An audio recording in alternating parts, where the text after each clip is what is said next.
मैं देने वाली हूँ एक प्यारी सी अपडेट पूरे 2 साल की 100% सक्सेस यानी कामयाबी के साथ।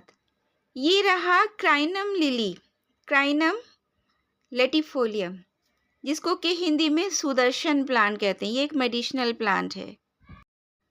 लिलीज़ की बहुत सारी वैरायटीज़ में से ये एक है और ये बल्ब से ग्रो किया जाता है। ये देखिए, कितना खूबसूरत सा बल्ब मैंने 2 साल यानी कि 26 अगस्त 2023 और अभी 13 अगस्त 2025। तो ये मैं अपडेट दूंगी। अभी कुछ दिन है 2 साल पूरे होने में। तो मिलते हैं इसकी फ्लावरिंग के साथ। 2-4 दिन पहले एक बड बनी, देखिए इस तरीके की, और फिर ये बड के अंदर बहुत सारी बड्स निकली इस तरीके की, और फिर इन बड्स में जो खूबसूरत सा कलर था, एक हल्की हल्की सी खुशबू थी, वो देखकर दिल को बहुत सुकून मिला। एक इंतज़ार था जो ख़त्म हुआ। जब से मैंने इसको रिपोर्ट किया था, पल-पल में देखती थी, हर थोड़े-थोड़े दिन पर 2 साल के मौसम 2 बार आ चुके, लेकिन इसमें फ्लावरिंग नहीं हुई थी। तो मैंने सोच रखा था कि शायद मैच्योर बल्ब नहीं है अभी, इसीलिए फ्लावरिंग नहीं हो रही है। बल्ब्स के साथ यही होता है, जब तक बल्ब मैच्योर नहीं होता, यानी लगाने के छोटे प्लांट के बाद उसमें 2 साल का टाइम ले लेता है फ्लावरिंग के लिए, और वही हुआ। और अभी जब जनवरी के बाद फरवरी, मार्च, अप्रैल, मई, जून, जुलाई, अगस्त, ये समझिए कि ये प्लांट ग्रोथ कर रहा था। तो ग्रीनरी गिविंग प्लांट है, पूरे साल रहता है हरा-भरा। और फिर इसकी फ्लावरिंग नाइट के टाइम देखिए, ये धीरे-धीरे बड्स एक-एक करके खिलती जा रही। इसके अंदर के जो पराग हैं वो कितने खूबसूरत हैं, ग्रे कलर के। हल्की-हल्की इसमें रेशे भी हैं, कुछ पिंक-पिंक, रेड-रेड कलर के। और जो खुशबू है इसके अंदर, वो तो बिल्कुल दिमाग को तरोताज़ा कर रही है। वाइट चाँदनी की तरह रात में खिला हुआ कितना खूबसूरत लग रहा है। तो मैं तो सभी को सजेस्ट करूँगी कि अगर ये लिली नहीं लगाई है, तो इसको लगाइए। ये एक मेडिसिनल प्लांट भी है। कहते हैं कि इसके पत्तों को गर्म करके कान में अर्क डाला जाता है, जिससे कि कान का दर्द बंद हो जाता है। और इसकी जड़ें भी काम में आती हैं, फ्लावर्स भी काम में आते हैं। एक स्टॉक आता है लॉन्ग सा, उस पर ये फ्लावरिंग बड बनता है। 2 साल के बाद बना, मुझे बहुत बेसब्री से इंतज़ार था। अभी आप देखिए ना, मैंने आपको हर स्टेज पर दिखाया। एक शुरू में बड बनी, उसमें से काफ़ी सारी ये निकली।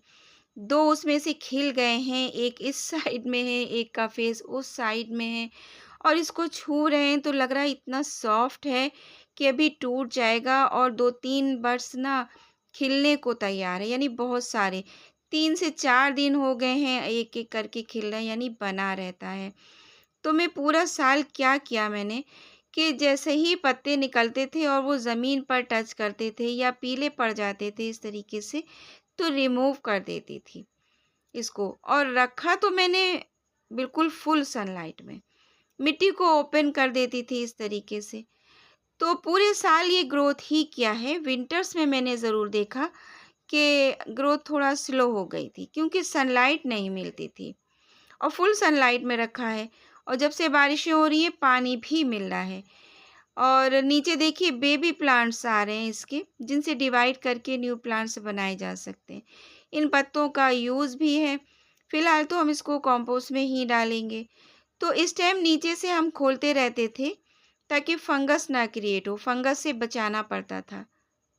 बिल्कुल लॉन्ग साइज के पत्ते देखिए, ग्रीनरी गिविंग प्लांट, ऑक्सीजन तो मिलती ही मिलती होगी, और इन्हीं पत्तों का इस्तेमाल स्किन डिसीजेस में किया जाता है, इसका अर्क और पेस्ट लगाकर। तो ये एक फ़ायदेमंद प्लांट है। मैं सभी से रिक्वेस्ट करूँगी कि इस प्लांट को ऐड कीजिए। अगर किसी के यहाँ लगा हो सुदर्शन का ये प्लांट या क्रेनम लिली का ये प्लांट, तो बेबी प्लांट साइड से निकाल लीजिए और इनसे अलग कंटेनर में रिपोर्ट करके ग्रो कीजिए। बहुत सारे प्लांट बनते रहेंगे। और फर्टिलाइज़र मैंने क्या दिया? फर्टिलाइज़र मैंने जब देखा कि इसमें फ्लावरिंग नहीं हो रही है, तो मैंने पोटेशियम रिच फर्टिलाइज़र इसको दिया था और कुछ नहीं।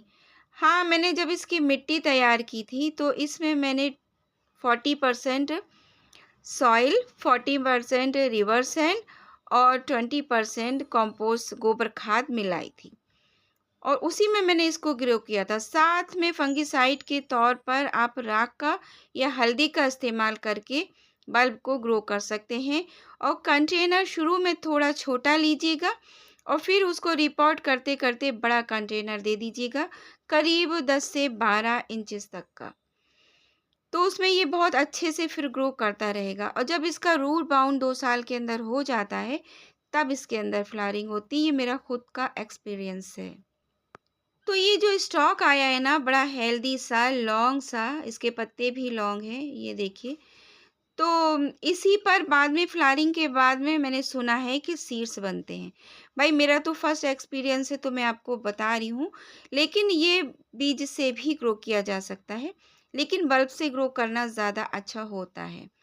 तो जब इसके बीज अगर आएँगे मैं इसको रखूँगी, मैं इसके स्टॉक को कट नहीं करूँगी और एक्सपीरियंस लेना मुझे अच्छा लगता है।